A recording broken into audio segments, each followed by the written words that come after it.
जय सनातन धर्म की। आप सभी सनातनियों का स्वागत है। आज के वीडियो के अंदर मैं आप लोगों से बहुत स्पष्ट शब्दों में एक ज्योतिषीय आकलन साझा करना चाहता हूं। साझा इसलिए बोल रहा हूं क्योंकि अलग अलग लोग अलग अलग दृष्टिकोण से इस चीज को देखेंगे, लेकिन ज्योतिषीय आकलन कभी भी किसी से प्रभावित होकर नहीं किया जाता। ज्योतिषीय आकलन हमेशा विशुद्ध होना चाहिए और वस्तु स्थिति का सही आकलन ही किसी व्यक्ति को सही दिशा में अपना अगला कदम बढ़ाने के लिए प्रेरित भी करता है। इस समय पर भारत के अंदर अगर मैं आपसे कहूं कि जून 2024 से लेकर आज तक, यानी अब जून 2025 एक महीने बाद आ जाएगा, इस 11 महीने के अंदर भारत की परिस्थितियां कितनी बदली हैं, इसका एक आकलन कीजिए तो आप लोगों के सामने पिक्चर बड़ी स्पष्ट होगी कि निसंदेह इस समय भारत के हालात विचित्र जरूर हुए हैं। एक अशांति का माहौल जरूर हुआ है और जो पिछले कुछ समय के अंदर 3 घटनाएं हुई हैं, इन घटनाओं ने कहीं ना कहीं विपक्ष को संजीवनी देने का काम जरूर किया है। यह बात मैं क्यों कह रहा हूं, क्योंकि एक मुद्दा होता है जो 15-20 दिन महीने भर के लिए होता है, तो विपक्ष उस पर थोड़ा सा हल्ला करता है, शोर शराबा करके चुप हो जाएगा। लेकिन अगर मुद्दा कुछ ऐसा मिल जाए जो 2-3 साल तक प्रभावी रह सकता है, तो फिर ये विपक्ष के लिए एक संजीवनी का काम करता है। और ऐसे ही हालात पिछले अगर मैं कहूं 1 महीने के अंदर बने हैं, तो ये गलत नहीं होगा। आप घटनाक्रम को देखते जाइए। सबसे पहले वक्फ बोर्ड पर निर्णय आता है। वक्फ बोर्ड पर निर्णय आता है, संविधान के अनुसार उसे लोकसभा, राज्यसभा और राष्ट्रपति के द्वारा पारित किया जाता है, लेकिन कोर्ट के हस्तक्षेप से एक माहौल अलग तरह का बनता है और ये किसी बारूद में चिंगारी दिखाने से कम नहीं होगा। तो जो वक्फ बोर्ड पर निर्णय हुआ है या वक्फ बोर्ड को लेकर जिस तरह का एक्शन हुआ है, जो प्रतिक्रियाएं हुई हैं, वो आने वाले समय के अंदर भारत की राजनीति को, भारत के लोगों को और भारत की सांप्रदायिकता को बहुत बड़ा प्रभावित करेंगे। ये मेरी पहली भविष्यवाणी है जिसे आप अक्षर अक्षर सच होते हुए देखेंगे आने वाले समय के अंदर। ये बात यहीं समाप्त होने वाली नहीं है। दूसरी बात, और जो पहलगाम की घटना हुई है, इस घटना ने भारत के लोगों के अंदर एक अलग तरह के माहौल को क्रिएट किया है। कुछ लोगों में बहुत रोष है और वो चाहते हैं कि हर हाल में इसका बदला जरूर लिया जाए, लेकिन कुछ लोग हैं जो केवल सरकार के साथ होने का दिखावा कर रहे हैं, यानी वो जानते हैं कि यहां होने वाला क्या है, क्या नहीं हो सकता, पर इसीलिए उन्होंने अपना समर्थन सरकार को दिया है कि आप जो भी करेंगे हम उसके साथ हैं। लेकिन यह घटना इतनी छोटी नहीं है जितनी हमें समझ में आ रही है। इसकी टाइमिंग और इसके पीछे जो षड्यंत्र है, इस बात को अगर आप गंभीरता से समझेंगे तो आपको बात समझ में आएगी कि जब ब्रह्मांड में ग्रहों की परिस्थिति बनती है, तब किस तरह के विचित्र प्रभाव हमें इस धरती पर देखने को मिलते हैं। एक छोटा सा बयान में अगर आपसे कहूं कि पाकिस्तान के ही किसी मिनिस्टर का यह बयान, जो उन्होंने पाकिस्तान से बाहर विदेश में एक प्रेस कॉन्फ्रेंस के दौरान दिया और इस बात को स्वीकार किया कि हम पिछले 30 सालों से अमेरिका और यूरोप के बहकावे में आकर के आतंकवाद को बढ़ावा दे रहे हैं और ये हमारी अब तक की सबसे बड़ी गलती है। ये पाकिस्तान के मिनिस्टर का कबूलनामा है। अब आप सोचिए बात को, क्या भारत पाकिस्तान पर एक्शन नहीं ले सकता? लेकिन पाकिस्तान ने इस बार वो चाल चली है जो अब तक की सबसे बड़ी चाल है। उसने अमेरिका को साथ में लेकर के और फिर भारत के खिलाफ एक कदम उठाया है, ताकि किसी भी तरह की सैन्य कार्रवाई करने से पहले वो भारत को यह समझा सके कि अगर आपने हम पे कार्रवाई की तो अमेरिका हमारे साथ खड़ा है।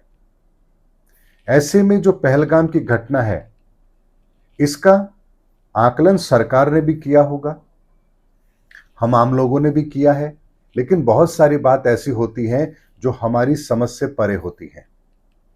ऐसे में जो निर्णय इस घटना के बाद होना चाहिए था, सरकार वो निर्णय नहीं कर पाएगी, यानी पाकिस्तान को सैनिक कार्रवाई करके जवाब दे, ये निर्णय भारत सरकार नहीं कर पाएगी और इसे भारत की जनता एक तरीके से सरकार के फेलियर के तौर पर देखेगी।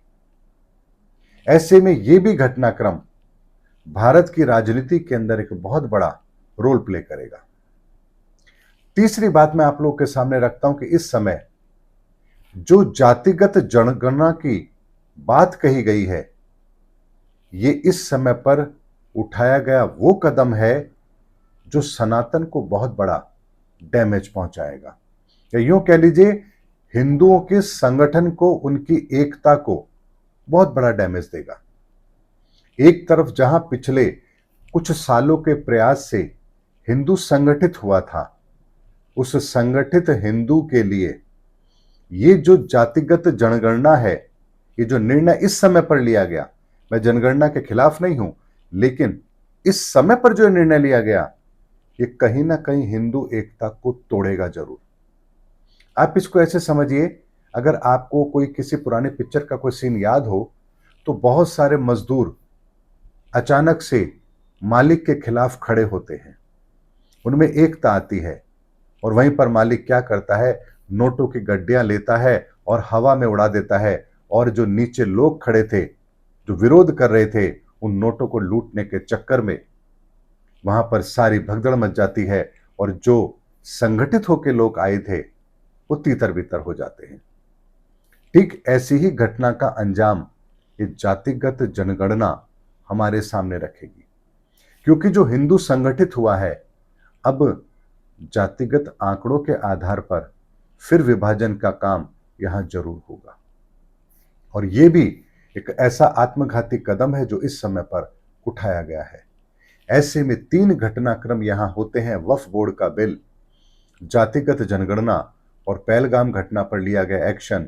ये तीन चीजें ऐसी हैं जो भारत के अंदर बहुत लंबे समय तक के परिणामों को प्रभावित करेगी, और इन तीनों के अंदर एक्शन चाहे जो मर्जी लिया जाता, लेकिन एक्शन गलत जरूर कहलाता, क्योंकि ये जो घटनाक्रम हो रहा है, ये काल सर्प योग के प्रभाव से प्रभावित होकर हो रहा है।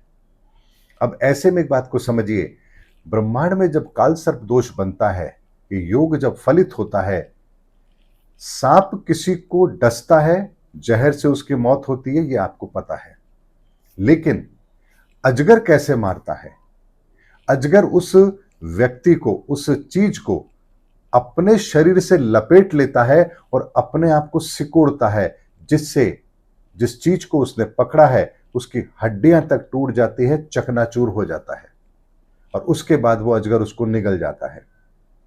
ठीक इसी तरह से इस काल सर्प दोष का भी प्रभाव होता है, जहां पर परिस्थिति ऐसी बनती है कि परिस्थिति एक सांप की तरह, अजगर की तरह, उस परिस्थिति के अंदर व्यक्ति फंसता चला जाता है। यानी ये परिस्थिति इस समय ब्रह्मांड में जो बन रही है, ये ऐसी बन रही है जो पूरी दुनिया को धीरे धीरे अपने जाल में फंसा रही है, और ये इस तरह से फंसा करके, और ये इतनी टाइट होगी कि इससे बाहर निकलना किसी के बस की बात नहीं होगी। यानी जैसे हड्डियों को चकनाचूर कर दिया जाता है अजगर के द्वारा, उसी तरह से इस काल सर्प के द्वारा व्यक्ति की परिस्थिति को इतना विषम बना दिया जाता है कि उस परिस्थिति से बाहर निकलना ही व्यक्ति के लिए असंभव होता है। और यही परिस्थितियां पूरे विश्व के अंदर बन रही है। ये तो मैंने आपको आकलन दिया है भारत के ऊपर इसके प्रभाव क्या पड़ रहे हैं, लेकिन इसका प्रभाव, इस काल सर्प का दोष का प्रभाव दुनिया के ऊपर भी पड़ेगा। और दुनिया के ऊपर क्या पड़ेगा, इस बात को भी मैं आप लोगों के सामने एक वीडियो के माध्यम से रखूंगा। और जैसे यहां तीन घटनाएं हुई हैं, यानी कि पहलगाम घटना हुई है, वक्फ बोर्ड का बिल है और जातिगत जनगणना है, उसी तरह से इस विश्व के लेवल पर भी इन्हीं तीन तरीके से घटनाओं को प्रभावित जरूर किया जाएगा ग्रहों के द्वारा, और इसका आकलन मैं आपको अपने अगले वीडियो में दूंगा। इसीलिए ये तीन घटनाएं, इसमें चाहे सरकार हो या हम आम आदमी हो या विपक्ष हो, इस समय पर जो भी निर्णय हम लेंगे वो हमें इन परिस्थितियों के अंदर और फंसाने का काम करेगा, चाहे निर्णय कुछ भी क्यों ना हो।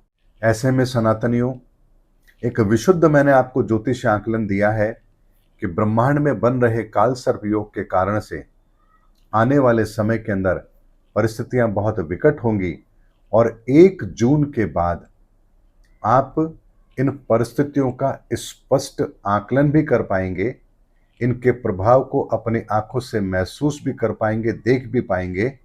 और ये घटनाक्रम कई वर्षों का है जो भारत को प्रभावित जरूर करेगा और इसके बहुत बड़े दूरगामी परिणाम भारत की राजनीति पर भी जरूर पड़ने वाले हैं। उम्मीद करता हूं सनातनियों, आज के वीडियो को आप विशुद्ध ज्योतिषीय आकलन के चश्मे से देखेंगे। अगर आप इसे राजनीतिक चश्मे से देखेंगे तो आप विचलित जरूर होंगे, लेकिन अगर इसे आप एक ज्योतिषीय आकलन के आधार पर देखेंगे और ब्रह्मांड में बन रही घटनाओं को बेहतर तरीके से समझकर और फिर उसके आधार पर अपने निर्णय लेंगे तो आप इन प्रभावों से भी जरूर बचे रहेंगे। और यही होता है ज्योतिष का आकलन और उसका समाधान, जहां यदि हमें यह पता लगे कि हाँ परिस्थितियां खराब होने वाली हैं तो हम उस समय क्या एक्शन लें, इसका निर्धारण करने के लिए ही ज्योतिषीय परामर्श आवश्यक होता है या ज्योतिषीय आकलन आवश्यक होता है। उम्मीद करता हूं सनातनियों, मेरा वीडियो आपको जरूर अच्छा लगा होगा। अगले वीडियो में आपसे फिर भेंट होगी, तब तक हमारे चैनल पर बने रहिए। जय सनातन धर्म की, जय धर्म युग की, जय सनातन विश्व।